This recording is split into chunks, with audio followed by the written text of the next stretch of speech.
Welcome to the Peace of Living podcast. We are your hosts, Jason and Allison. And we are back for another week, and we had a really cool experience last week. Yes, we did. The last week being like a couple days ago. Just a couple days ago. Yeah, so just a couple days ago on Sunday, Allie and I had the great privilege of having kind of a cool new experience for us. The Butler West stake out near Brighton Seminary asked both of us to come and do a little fireside for their stake and the youth and their parents. I asked you like a million times, are you sure they want both of us to come? Because I mean, everybody out there knows you because you're the seminary teacher for a lot of those kids. But I mean, me, I was like, I don't know. Maybe they were just trying to be polite.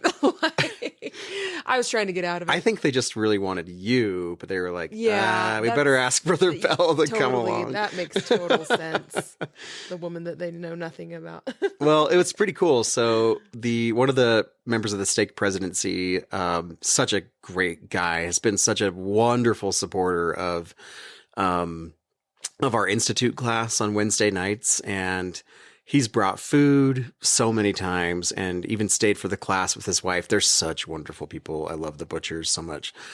Anyway, he actually kind of cornered me one time when I was at Brighton. One time I'm there. That one time you were there. That one time I was there. Yeah. Spoiler, Jason has stopped going to work. Yeah. Except occasionally. That's right. But he had stopped by, and I was talking to the principal in his office, not because I was in trouble, but because we're homies. No, just kidding. But anyway, just kidding. Anyway, I don't know. It's a little late, but not really. I'm just losing my mind. This is actually pretty normal. Yeah, this is normal. Anyway, he came by and just asked, hey, would you and your wife, he specifically said that, like to come and do a fireside? And so we obliged, and it was really cool. Like, I had done one smaller fireside about a year ago to like a pretty small group, but this was like pretty sweet. And yeah. So we did it kind of in a unique format too. We both stood at the pulpit at the same time. We almost, which was like a really cool experience. Because that never happens. Nobody does firesides like that. We've seen it once. I'm sure it happens maybe more than we are aware of, but like I know that it's happened before, like with BYU devotionals. I think that traditionally, like the president of BYU and his wife might stand up together, like Elder and Sister Holland, I know, had done that before. And I think President and Sister Worthen, I have had seen stand up at the same time there. Anyway, not in person, obviously. These are all YouTube things that I've seen, but in person, we've only seen it once. Yeah. And that was at a seminary and institute teacher training with Elder and Sister Renland. And I thought it was really cool because we don't often get a chance to hear from the women who are the wives of the leaders in the church, you know? So I thought that was really neat to hear from her, and she did a great job. What I didn't anticipate was how awkward it would be for me to figure out where I was supposed to look, though. Yeah, I didn't anticipate that either. So how hopefully, often do you find yourself standing at the podium or the pulpit? Sorry, it's a pulpit, not a podium. Yeah. And like you're not actually speaking; you're just standing there, and you have to wait for your turn. So I would alternate between looking at you, looking down at our notes, and then occasionally making eye contact with a few people in the crowd that I didn't know. So that was the one thing that I'm like, I wish I'd had some coaching on like, what do I do? Yeah, I would appreciate some coaching. So if anybody out there listening knows, like a speech giving expert on dual speeches. Because I really enjoyed the experience. I thought it was pretty cool, but you're right. I didn't really know what to do like when I wasn't talking either. Like, where should I twiddling my thumbs look? But it was pretty cool. Like, I hope that the kids enjoyed it and the parents enjoyed it. Yeah, I hope so. Having us both up there and heard wonderful things from several students. So thank you for all the kind things you said. They were very, very kind. I mean, probably more kind than we deserved, but Yeah. I just appreciated that everybody was willing to come and like listen to us, because I kept like laughing with you on the way out there thinking, why in the world would they come on this Sunday night to come listen to a couple of normal people like you and me? I know, when it's like, we don't have any major credentials or letters behind our name. Well, actually, you have letters behind your name. You've got Oh, something. sure. I mean, I guess. Me, I don't know. But anyway, yeah, it was actually a great experience, and thank you to the Butler West Steak for just inviting us and letting us test that out. Yeah. Well, you should share what the preparation was like. I mean, we prepared for like weeks. Well, like on our mind, we prayed. Like, not that we were writing and like, typing, but like it was on our mind for quite a while, and we prayed and thought and pondered. But anyway, can you tell them about the day of? That was just a cool experience. Yeah. So, the day of the fireside, I mean, it was just kind of funny because we've both given talks before. We've both had lessons before, but I have never done a fireside. This was my first time doing something like that. But I will admit that having Jason do it with me meant like, it's kind of like when you're in a group project in high school and you've got the super smart kid in your group and you're like, oh, I'm fine. That's kind of how I felt going into this devotional or fireside. Was it a fireside or devotional? It's fireside.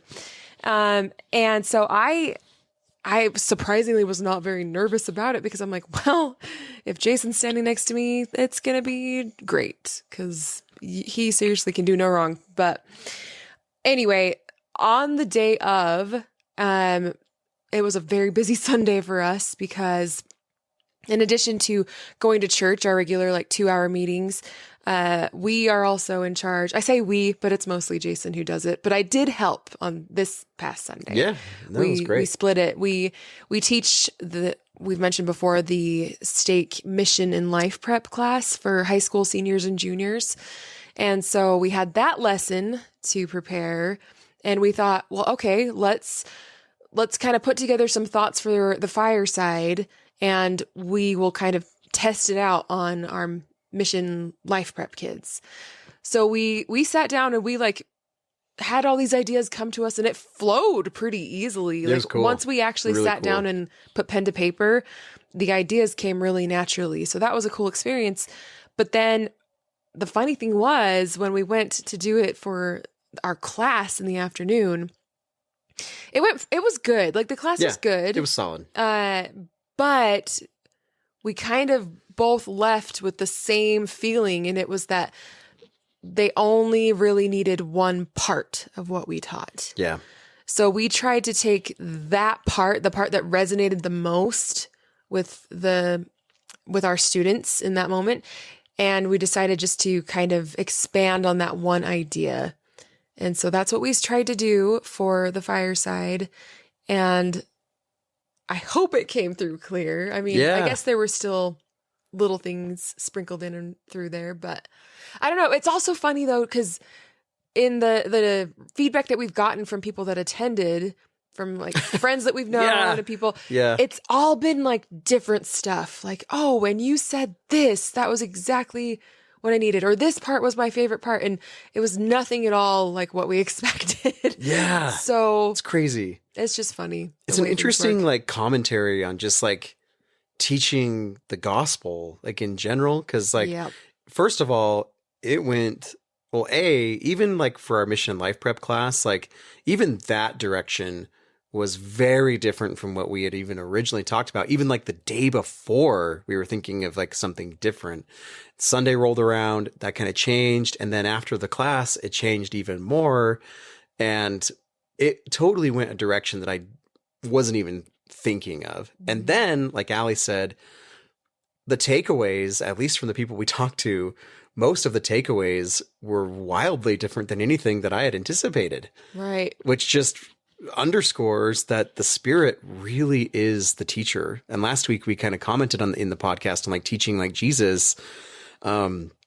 we can do all we can to prepare, and we should, and fill up that well.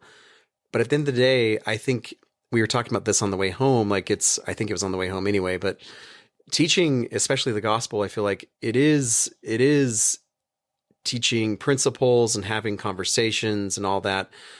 But I think it's just as much setting an environment where the Spirit can be present and witness to people's hearts and minds for what they need. And I think that Fireside was a perfect example of that, because the takeaways from the kids and even some of the parents and adults that were there was not what I thought what they'd be walking away with. Which I guess makes sense, because when you think about it, when you're up there speaking for 45 minutes, it's hard to stick to just one idea that entire time. Yeah, right. It's not like a 10-minute talk where I can basically have one point that I drive home really hard. We had an overall message, but yeah, like I said, there were different parts, different little stories and things that we kind of threw in there. And yeah, I mean, I guess that is the point. That's where the idea of this whole term fireside even comes from. It's this idea of you're just sitting around being warmed.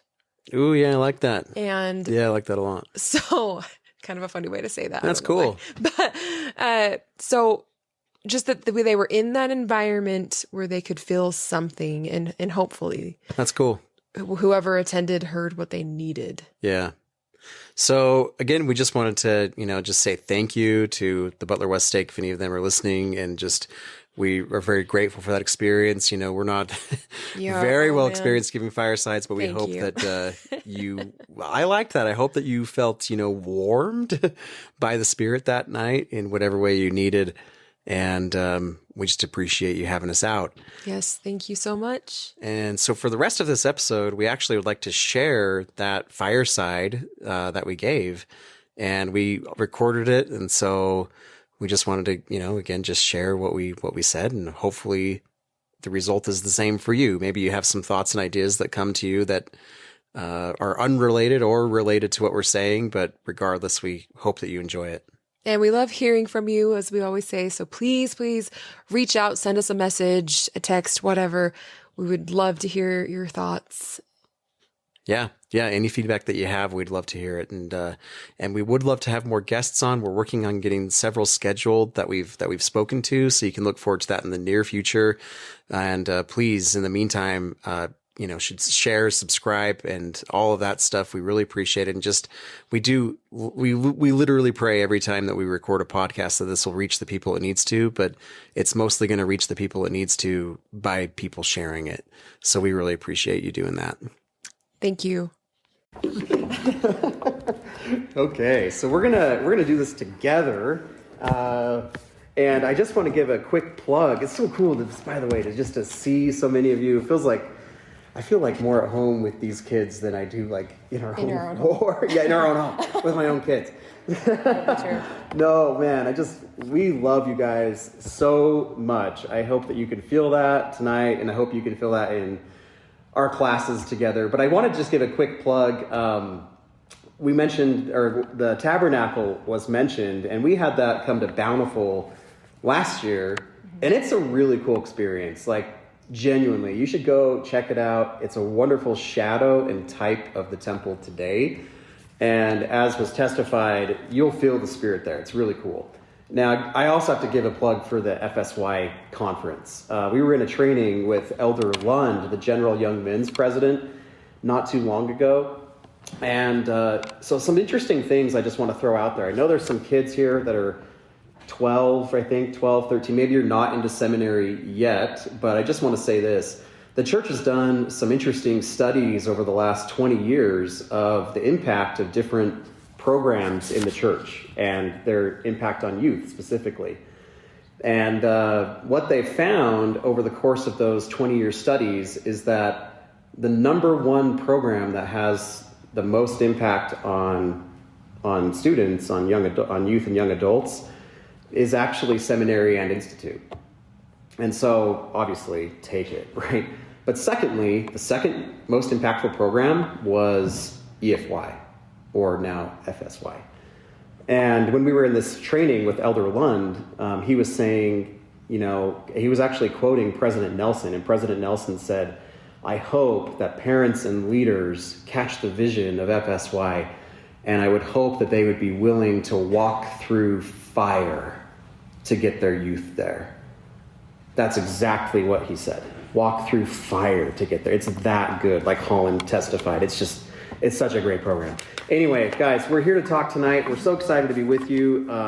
Man, we've given this a lot of thought, and we're here just to kind of discuss the youth theme and just all the different things that can mean for us when we talk about doing some difficult things, which I'm sure you seniors especially don't have anything challenging going on right now. Right, Sid? Nothing hard going on right now. Nothing stressful at all, right? Okay, so if you want to follow along, Philippians 4. So if you want to turn there, Philippians chapter 4. This is the youth theme for this year. And let's see if I can even find it. Okay, Philippians. Good. Okay. It's right next to Colossians, everybody's favorite book. So, okay. Okay, Philippians chapter 4. What am I even looking at? What verse? Oh, yeah, verse 13. Okay. So, verse 13, here it is. It says, I can do all things through Christ, which strengtheneth me. Wonderful verse. It's so good. I want to give you a couple different translations from different Bibles of what that verse says, okay? So a couple of different translations. It says, I can do all this through him who gives me strength. Like completing an 8-week class in 2, right? Yeah, okay. For I can do everything, this is another translation, for I can do everything through Christ who gives me strength. Another kind of explanation said the Philippians 4:13 meaning is for those who are struggling. It's a reminder and encouragement that though life may be tough, God is with you. And then also, I can do all things through him who strengthens me. And we testify of that. I mean, we've seen, we've been so blessed, but we've seen his hand daily in our lives to do difficult things. We want to talk specifically about just only one way that Christ strengthens us to do difficult things. There's so many ways, so don't think this is like a, encompassing talk, but this is just one way where he's going to strengthen us. So, can you guys think of a way, or not a way, but can you think of a time in Jesus's life where he needed strength? For me, yeah, there we go. For me, the thing that comes to my mind is Gethsemane. So if you want to turn to Luke chapter 22, I want you to see what Jesus' prayer was in the Garden of Gethsemane. And not so much the prayer, but I want you to see when Jesus needed strength, perhaps in his darkest, hardest moment, how did that help come? Oh, it's beautiful. It's so good. Okay, Luke chapter 22, starting in verse 41. Here's what it says, okay? And so this is Luke 22, verse 41. And he was withdrawn from them about a stone's cast and kneeled down and prayed, saying, Father, if thou be willing, remove this cup from me. Nevertheless, not my will, but thine be done. So, okay, I want this cup to pass. If there's a way that if there's another way, can we just do that, right? But if it's not going to pass, help me drink it. And I think all of us probably say that prayer a lot. We want this cup to pass. We want this trial to pass, this medical condition, this circumstances in my family or my friends or the 2-week U.S. history class you're trying, I don't know. I just want this to pass. But if it's not going to, then help me drink it, right? That's the prayer he seems to be saying. And in verse 43, I love this. Guys, the purpose of the scriptures is to show, like it says at the title page of the Book of Mormon, what great things the Lord has done for our fathers. And why do we care about what he's done for our fathers? Well, because if he's done great things for our fathers, then he's going to do great things for us, right? So, for example, in verse 43, if he receives strength, for example, and there appeared an angel unto him from heaven, strengthening him, we can also assume, and not even assume, know that we too will receive help from heaven, even from angels, to strengthen us when things are tough, when things are hard, when we want the cup to pass, but it's not. Guys, I testify to you that angels can and will come to strengthen us. In the Bible dictionary, now, I'll explain about angels in just a second, but I want you to think outside of what you know of the traditionally as angels. The Bible dictionary says that angels are messengers of the Lord and are spoken of in the epistle to the Hebrews as ministering spirits. So angels are just messengers from the Lord that have a message from the Lord to you. Elder Holland said in his talk a while ago, he said this. He says, in times of special need, he sent angels, divine messengers, to bless his children and reassure them that heaven was always very close and that his help was always very near. From the beginning down through the dispensations, God has used angels as his emissaries in conveying love and concern for his children. Now listen here. Usually such beings are not seen. Sometimes they are, but seen or unseen, they are always near. Sometimes their assignments are very grand and have significance for the whole world. Sometimes the messages are more private. Occasionally the angelic purpose is to warn, but most often it is to comfort, to provide some form of merciful attention, guidance in difficult times. And then he says this. Let's see here. In the course of life, all of us spend time in dark and dreary places, wildernesses, circumstances of sorrow or fear or discouragement. Our present day is filled with global distress over financial crises, energy problems, terrorist attacks, and natural calamities.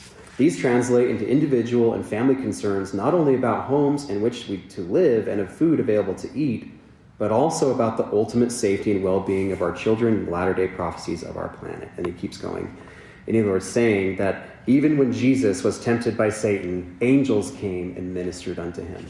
And I have to testify, my friends, that most angels, yes, they're not seen, but I think even more of them are. And they're the people right now, probably in this room, sitting next to you. And in my case, I honestly feel so lucky to be standing next to one right here. She honestly has been an angel in my life. If we're talking about an angel being a messenger of the Lord, this is her. She's so in tune. To be married to her is seriously such an honor. And it's amazing in Doctrine and Covenants section 13, when John the Baptist came and restored the priesthood, the Aaronic priesthood, the first thing that he restored back was the keys to the ministering of angels. We have the keys to call upon help from the other side, but I also think we have the keys to have the authority to help each other right now, in the flesh. Okay, my turn, I guess. Hi, I know that you don't know me, you know him, so I'm more than happy to just have him keep talking because, as you can see, he has a lot to say. That's one thing I love about Jason, Brother Bell, whatever you call him. He's very passionate about his beliefs. He's very passionate about the gospel of Jesus Christ, and you want to talk about hard things and asking for strength to do them. This is definitely not in my comfort zone.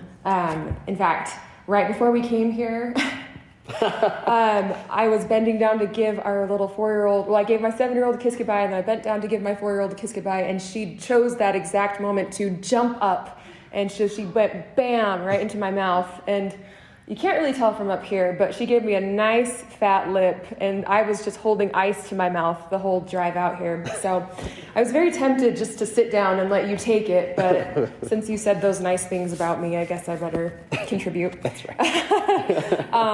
But I will say that I would echo what he says, that I think having him by my side, he for sure is one of my angels as well, so this makes it a lot easier to be up here.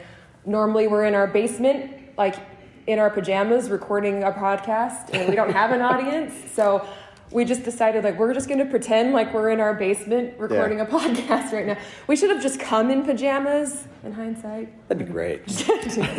But we didn't, and you're welcome. But I wanted to add to what he was saying. It's going to be hard for me to call him Brother Bell. You're okay if I call him Jason, right? Is that too weird?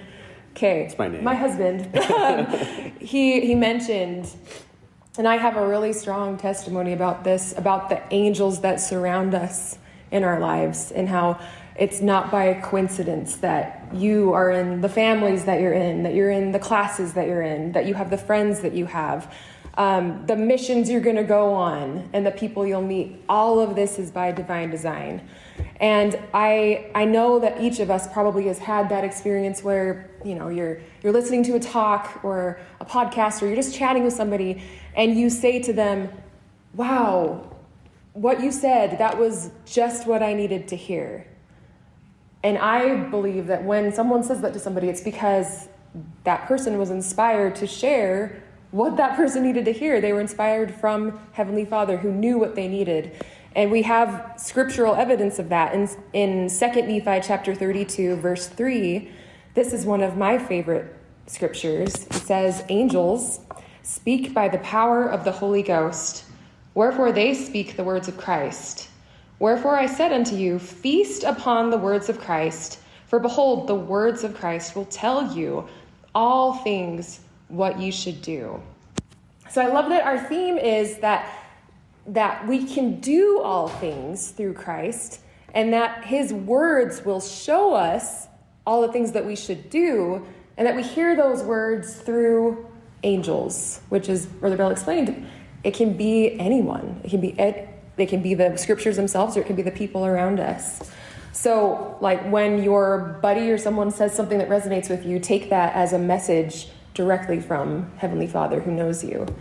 And that also leads to another quote that I'm sure a lot of you have heard before. It's a popular one, but I'm sure it will ring true to you. This came from President Kimball, who said, "God does notice us and he watches over us, but it is usually through another person that he meets our needs."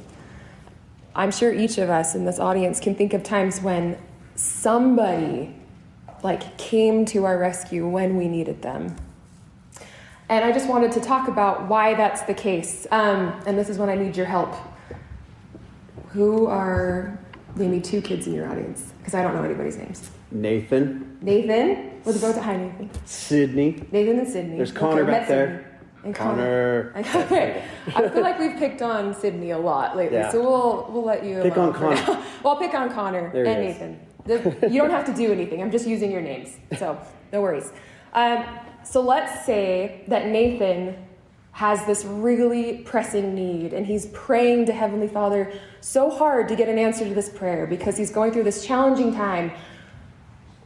Why doesn't Heavenly Father just go, boom, Nathan, I answered your prayer, done? Instead, I think what he does, and this is part of the grand design and the brilliance of our Father in heaven, is that he will involve Connor.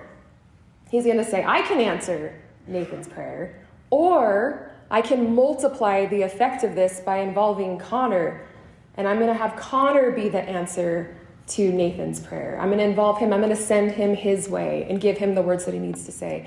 And the beautiful thing about that is that maybe Connor has something that he's been praying for that has weighed heavily on his heart. When he goes and he helps Nathan and he is an angel to Nathan in a sense, Connor gets the blessings and Nathan gets the blessings. So you can kind of see the wisdom in God in including all of us in doing his work. Can I just share a quick? Yeah, so in one of my classes, this anyway, I obviously won't tell you who this is because you probably know. But there's such a great kid in my first period, and I love him. I've always loved him. I've taught him before, but he's different. This tribe, he's just got a glow, And I was talking to him the other day, and I was asking him, I'm like, what's been the change? What's, I don't know. You just even look different. And he's like, I came into class and I saw, and I'll say these names because it's, they're awesome, but I saw Luke and I saw Andrew, and I just saw how they treated people, and it just made me want to be better. And I talked to Luke and Andrew. I didn't tell them who had said this, but I just thanked them, and they had no idea. that their example had meant so much to this other kid. And I don't know if this other kid was like praying for divine intervention, but maybe, I don't know, maybe his parents were. And little did we know that 2 young men in one of my classes would be the answer to someone's prayer. It was just really cool.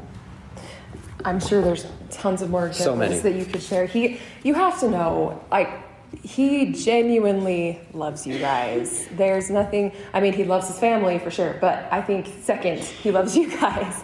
And he spends more time with you than he does with us because he's there the whole week. And he comes home all the time and just tells me how wonderful you are. So as his wife, I just want to say thank you. Thank you for being a good example to him. And I'm sure we could have an entire fireside of you just talking about examples from these kids. Absolutely.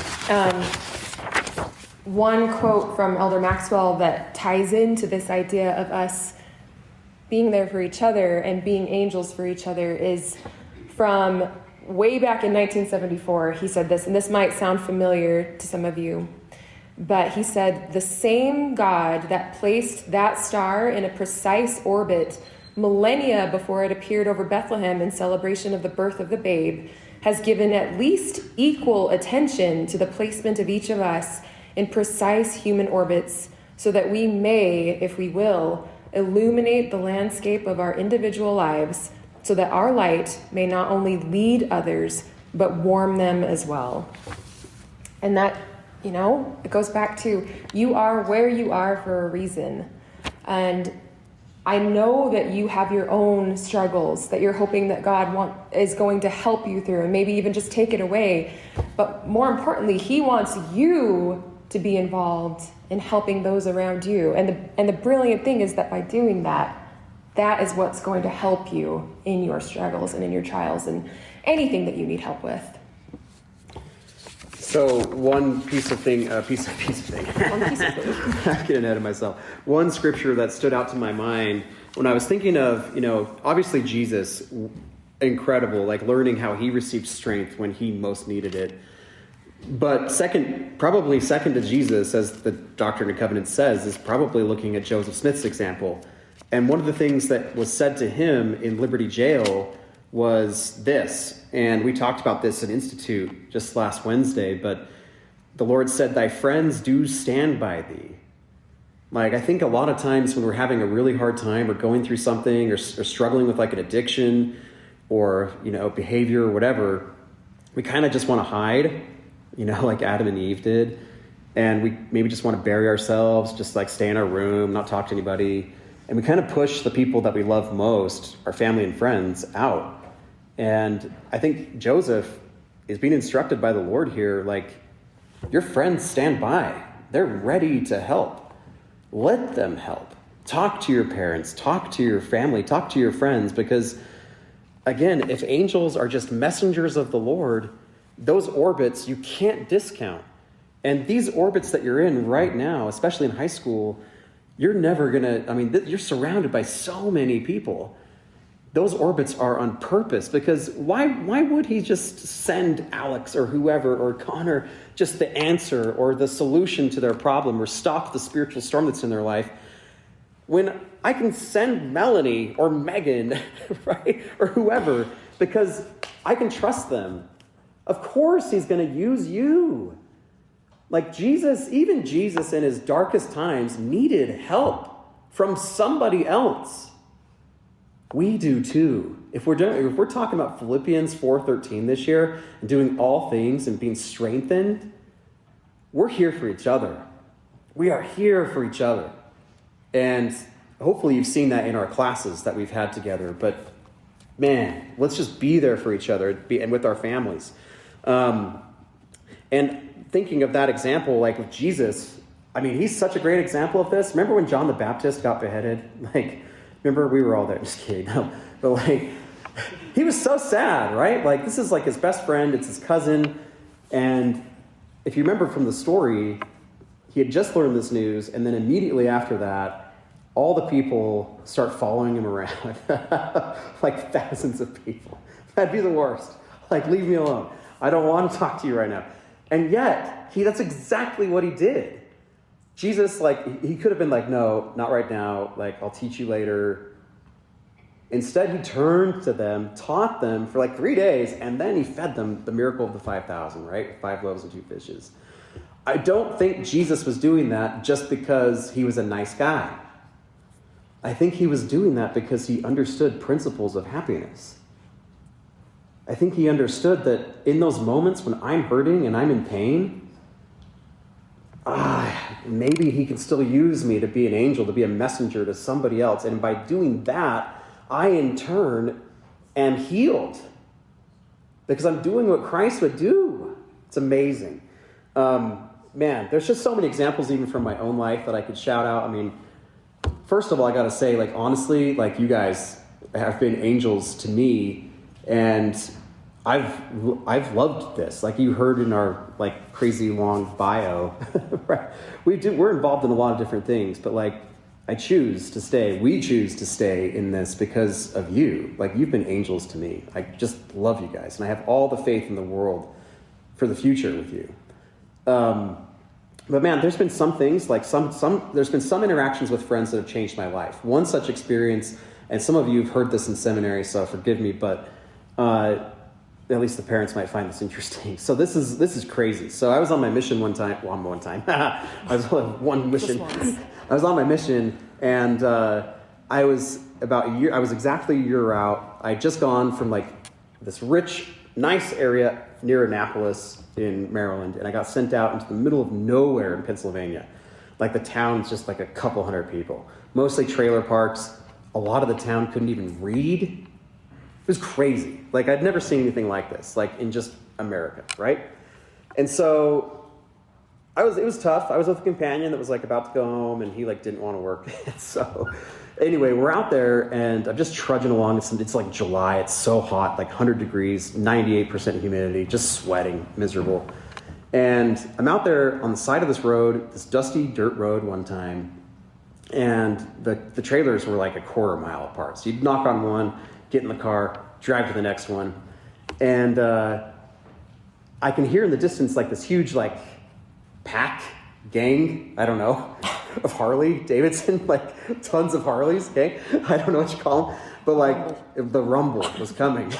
And like, anyway, all these Harleys are coming up, which wasn't totally unusual out there. I have actually some stories about that. Anyway, but like, so there's all these Harleys coming, and we're like, whatever, like we'll move off the side of the road, like let them pass. And so we're about to get in the car, and one of the Harleys in the back, like peels off from his group and like turns around and like starts coming like at us, and like parks his motorcycle, gets off, like this big guy, like ripped, tats, leather, the whole thing, like, so cool.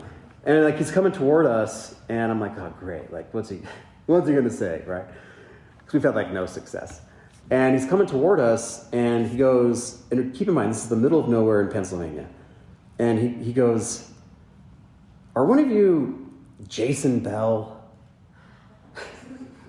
And I was like, what? Like, what?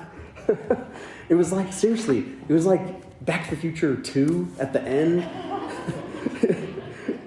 when the guy's like, are you Marty McFly? And he's like, yeah.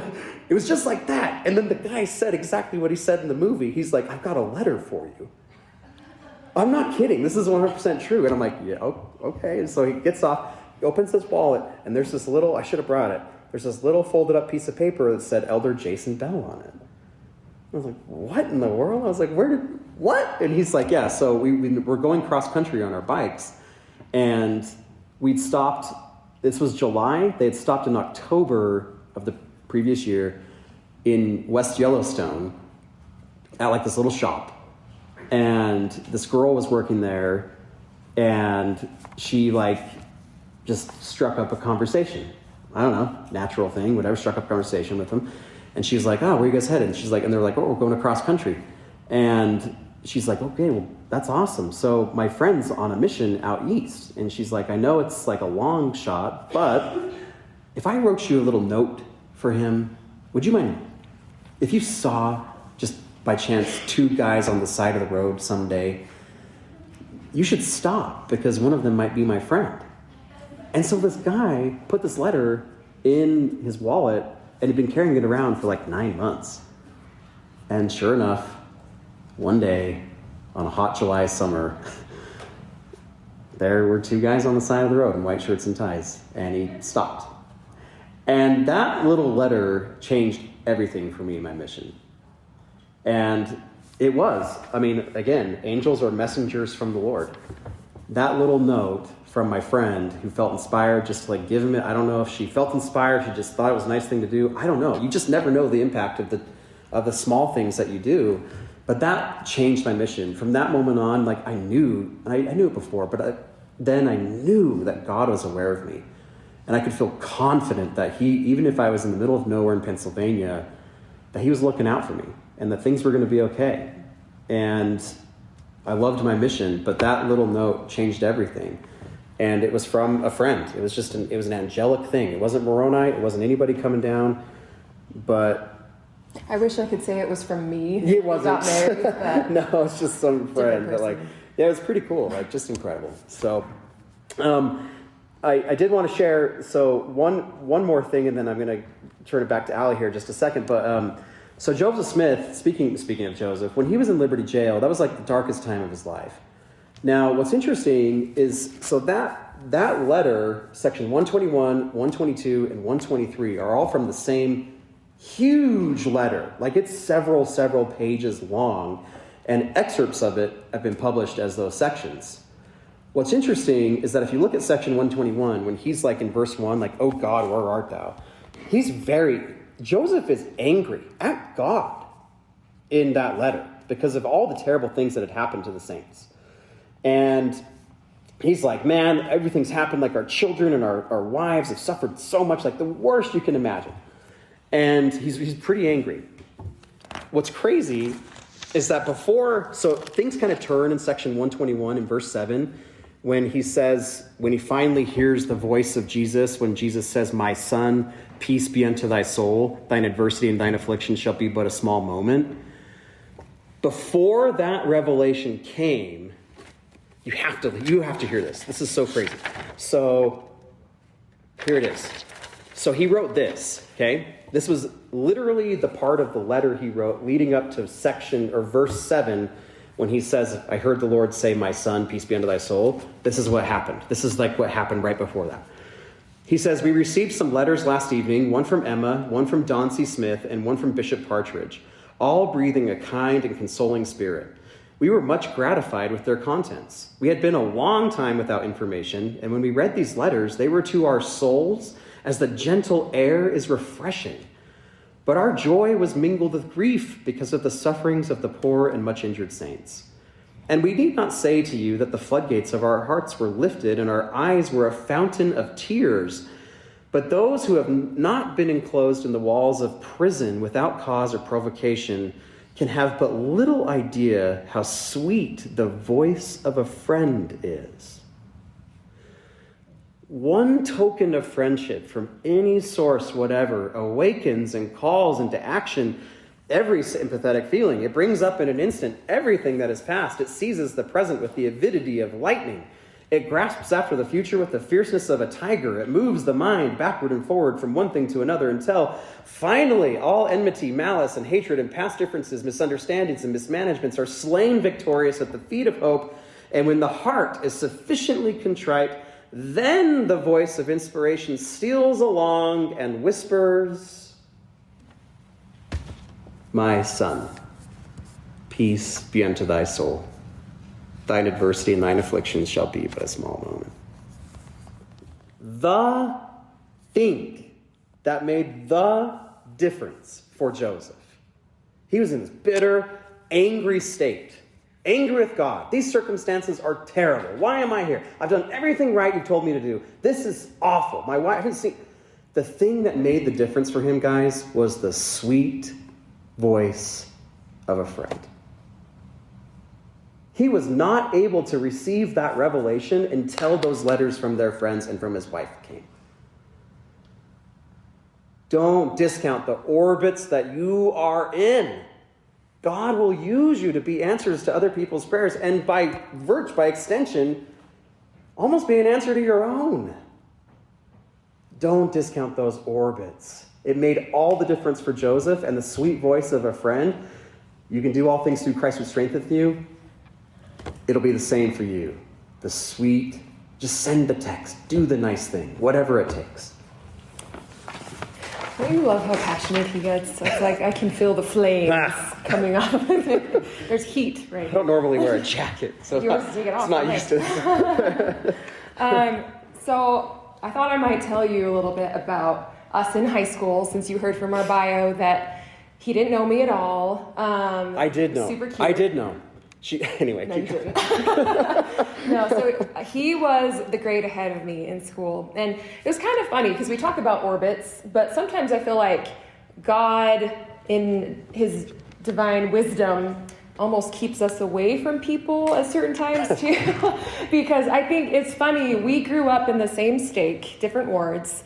We went to the same elementary, not the same junior high, which I think was definitely by divine design.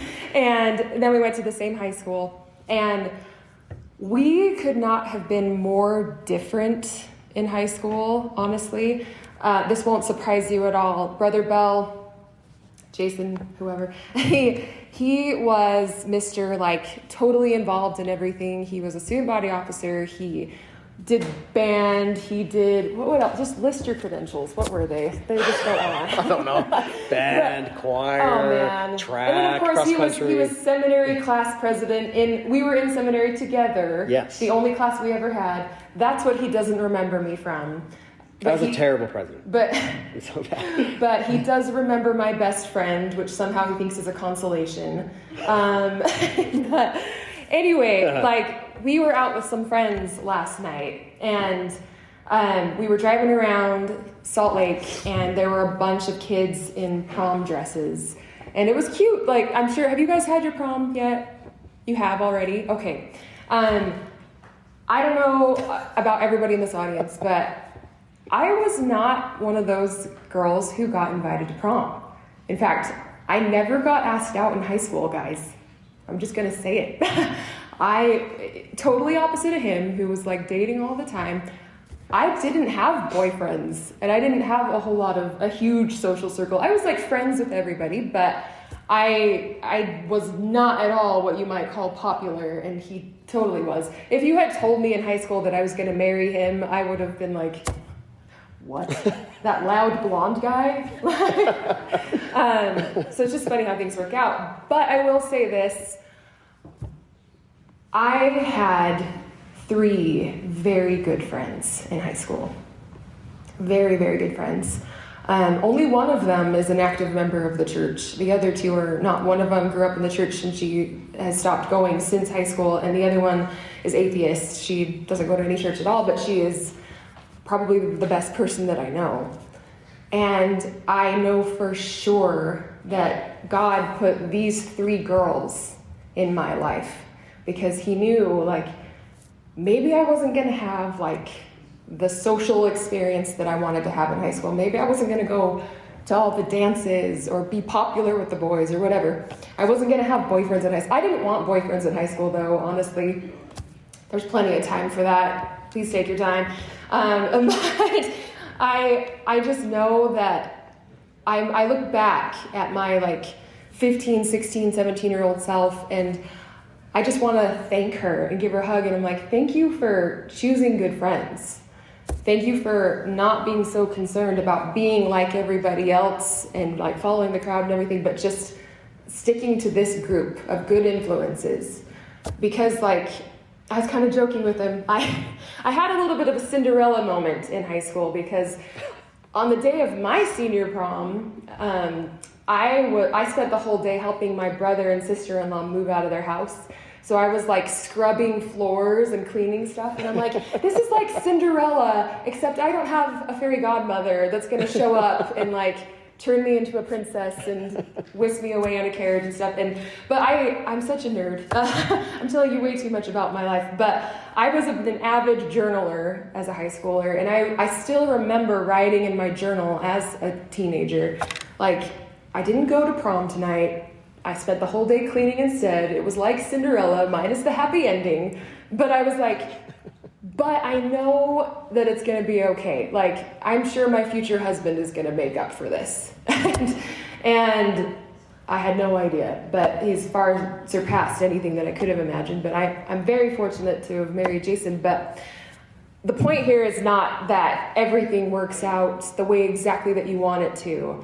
The point is that I want to thank my past self for staying true to what she believed and what she knew to be true, even though things weren't going maybe the way that I wanted them to go, or the ideal of a teenage life at the time. So to those of you who maybe were a little bit more like me and can sympathize, maybe there's only a few of you, maybe none of you can sympathize with what I went through. But I just want to add that voice of encouragement and say, like, it will be worth it to hold on to what you know is true and to stay faithful.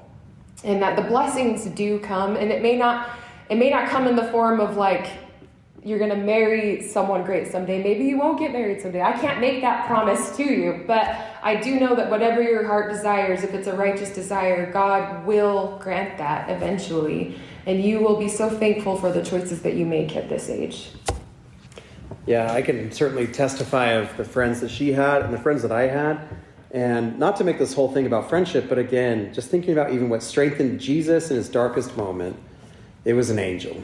It was, I would think, probably one of his friends. Don't know who it was, but it was an angel.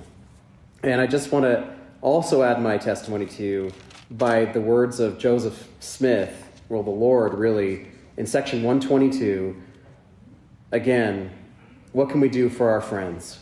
What can we do? What kind words can we say? What peace could we make, like President Nelson called us to do?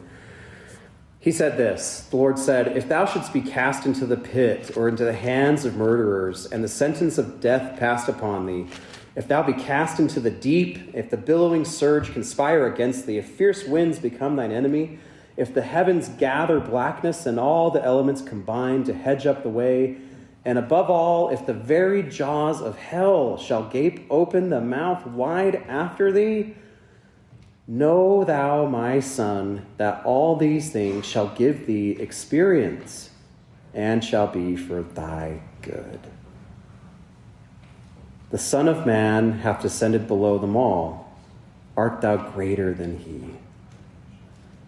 I want to just testify before I read that last verse that Jesus' pain ended. Some of his last words on the cross was, it is finished.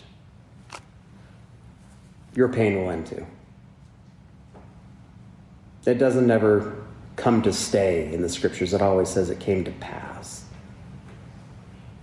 But in the meantime, let's help each other. I can do all things through Christ, which strengtheneth me. Christ will strengthen you, but I think right now, especially while we're in high school, Christ will strengthen us through each other. It's intentional. I think you're surrounded by so many people during this time of your life.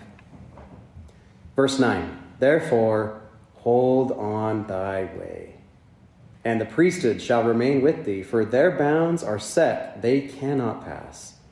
Thy days are known, thy years shall be not numbered less. He knows what you can handle. He's not going to give you more than that. And he's giving you support to help you get through it.